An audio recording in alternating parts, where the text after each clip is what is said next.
My final thought for the year might be a little longer than normal. There are a couple of things I'd like to address with you today to wrap up the year. First, know that we are so grateful for how you finished the year. I've never been more proud to work with a group of people than I am at this point, at this time.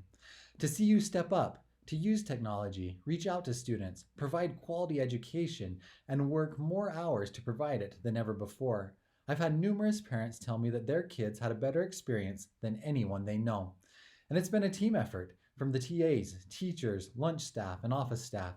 You've made Zoom calls, checked out 250 plus Chromebooks, developed creative presentations, made personal visits, phone calls, tireless efforts to contact.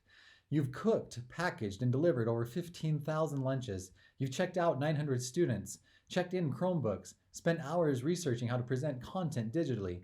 You've studied how to use new educational tools and how to become better at what you do. There is no way that we could have done what we did without each and every one of you. You were essential to our success, and our efforts over the past couple of months will pay dividends in the fall when our students return. Thank you. What has taken place and how we have reacted as a team has given me confidence that we can succeed in difficult times. We can adjust when we come together, and we, together, can do anything. We will be okay, and we will work together to overcome any obstacles that get in our way. We are stronger when we work together. I was recently part of a webinar for leadership in difficult times. They said that there are questions that people want answered from leaders during difficult times. I want to address these 6 questions to end our year. Question 1. What do you know and what do you not know? As far as the fall goes, we've been asked to create 4 plans to start school. Number 1, plan to come back as normal. Number 2, plan to start online. Number 3, plan to have an alternating schedule where not all students are on campus at once and limits gatherings. Number 4, plan to start school as normal, but be ready to go online at a moment's notice. We really don't know what will be required. We also don't know the budget for next year. The state recently asked us to consider how we would absorb a 2%, 5%, or 10% reduction to the budget. We are told that we should have an idea in late June what that number should be. Question 2. What do you control and what you don't control? We control how we react to guidance the state provides and the systems we choose to put in place for that guidance. We don't control the regulations from the health department. We do control what we offer students. We control how the funds that are sent to us are spent. We don't control the amount of funds that are sent to us as a school. We control how budget cuts impact individuals. We don't control when the budgets may come, when the cuts may come, or how much difference there is in those numbers. Question number 3. What is the same and what is going to be different? I'd be lying to you if I said that everything is going to be the same after this, that we'll be back to normal as before. And in fact, in many ways, I hope it isn't the same. I hope we are better educators. I hope that parents have a deeper appreciation for you each day. I hope we use technology to really extend and improve educational experiences. I hope that we appreciate having kids in front of us each day, that we don't take for granted the opportunity each day is to work with kids. I imagine there will be some differences in how we gather, in how we clean, how often we shake hands, and when students can and can't come to school when they are sick. But what will always be the same is that we will tackle each problem or each difference together to find solutions that are best for kids and best for Lincoln. Question number 4. What are we going to do? What are we not going to do? Maria and I are spending more time looking at the budget than we ever have before.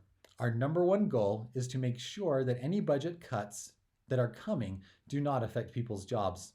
We will look for any excess spending, projects that could be delayed, contracts or products that are not being utilized completely, and either cancel or renegotiate those contracts in an attempt to not impact positions. We hope through this process and with a minimal budget cut, we can even provide a small increase to individual incomes. We may have to change a couple programs to do so, but we will do whatever we can to make sure we can take care of our Lincoln family. As an administration, we will create multiple plans to start next year and communicate those to you as they are developed. We will continue to provide support on how to implement educational best practices. We are going to continue to push you to become better teachers, implement new ideas, and impact more students. We will continue to use data to guide instruction, and we will push for more blended learning in your classrooms. We all are going to take some time off this summer. We may not be able to go anywhere, but we do need time to relax, decompress, and take time for ourselves. What are we not going to do? We aren't going to panic. We aren't going to implement more serious restrictions than required. We aren't going to change anything drastically unless the data says that we need to. We aren't going to be afraid, but we will be cautious, respectful, and responsible.